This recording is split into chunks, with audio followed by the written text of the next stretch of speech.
নমস্কার বন্ধুরা, রিজু রান্নাঘরে তোমাদের সবাইকে স্বাগত জানাই। আজ আমি কালো আঙুরের ভাপা পিঠা তৈরি করব।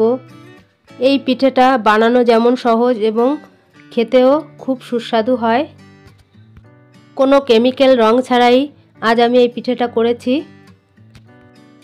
নারকেলের পুর ভরা আঙুরের ভাপা পিঠা।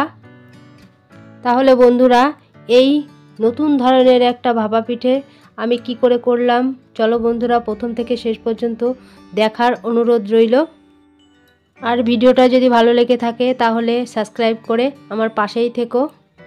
একটা বিটকে কেটে নিয়েছি, এবার পেস্ট করে নিয়েছি। এবার ছাঁকনি দিয়ে ছেঁকে নেব। এখানে আমি নারকেল নিয়ে নিয়েছি আর চিনি। এবার আমি নারকেলটা ঢেলে দেব একটা পাত্রে, আর চিনিটাও দিয়ে দেব, একসঙ্গে মিশিয়ে নেব। তাহলে চিনিটা ভালো গলে যাবে। কড়াইতে অল্প জল বসিয়ে দিয়েছি, স্বাদ মতো লবণ দিয়ে দিলাম। জলটা গরম হয়ে গেছে, এখন আমি এর ভেতর চালের গুঁড়ো দিয়ে দেব। একটু নেড়ে চেড়ে নেব। এবার যে আমি বিটের রসটা করে রেখেছি সেটা অল্প অল্প করে দেব আর মেশাতে থাকবো। ডোটাকে আমি নেড়ে চেড়ে শক্ত করে নিয়েছি, এখন আমি নামিয়ে নেব।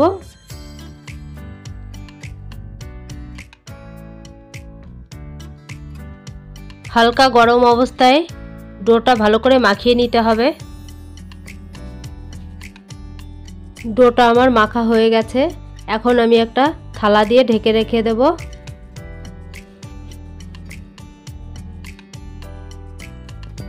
আবার কড়াই বসিয়ে দিয়েছি। এবার আমি মেখে রাখা চিনি আর নারকেলটা দিয়ে দেব, দিয়ে আমি নাড়তে থাকবো।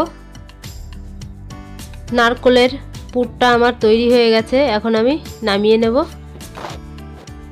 এই নারকেলের পুরটা হালকা গরম আছে, এই অবস্থায় আমি লাড্ডুর মতো ছোট ছোট গোল পাকিয়ে নেব, এইভাবে দু হাত দিয়ে। দেখো বন্ধুরা, একটা আমার হয়ে গেছে, আমি আর একটা করে দেখাচ্ছি। একইভাবে সবকটা করে নেব। এবার আমি ডো থেকে অল্প অল্প ব্যাটার নিয়ে দুই হাত দিয়ে গোল করে বাটি তৈরি করে নেব। বাটি তৈরি হয়ে গেছে, এখন নারকেলের যে বলটা তৈরি করে রেখেছিলাম সেটা ভেতরে দিয়ে আমি এইভাবে মুড়ে দেব, দিয়ে আমি আবার গোল করে নেব। দেখো বন্ধুরা, একটা আমার হয়ে গেছে।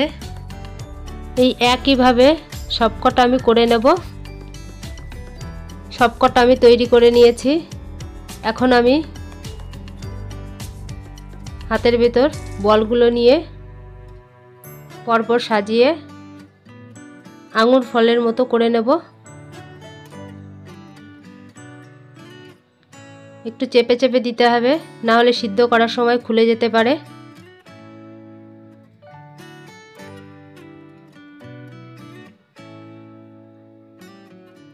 দেখো বন্ধুরা, কত সুন্দর হচ্ছে।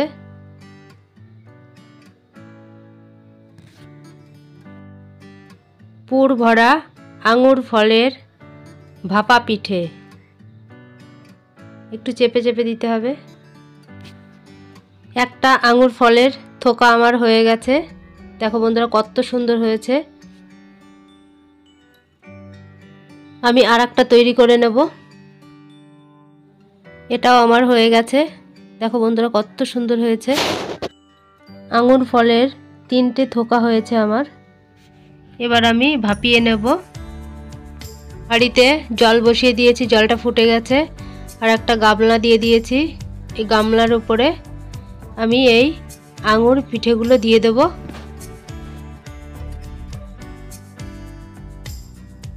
দিয়ে আমি একটা থালা দিয়ে ঢেকে দেব। 20 মিনিট পরে ফিরে এসেছি। দেখো বন্ধুরা, কত সুন্দর সিদ্ধ হয়ে গেছে পিঠেগুলো আমার। এবার নামিয়ে নেব।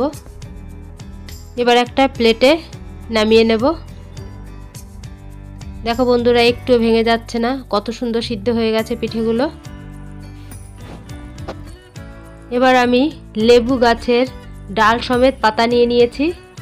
এবার আমি এখানে দিয়ে দেব। দেখো বন্ধুরা কত সুন্দর হয়েছে। আমি আরেকটায় দিয়ে দেব। দেখো বন্ধুরা আঙুর পিঠেগুলো কত সুন্দর হয়েছে। এবার আমি একটা আঙুর এর থেকে খুলে দেখাচ্ছি। দেখো বন্ধুরা কত সুন্দর হয়েছে। তাহলে এই ভিডিওটা যদি ভালো লেগে থাকে লাইক আর কমেন্ট করে আমার পাশেই থেকো। ধন্যবাদ।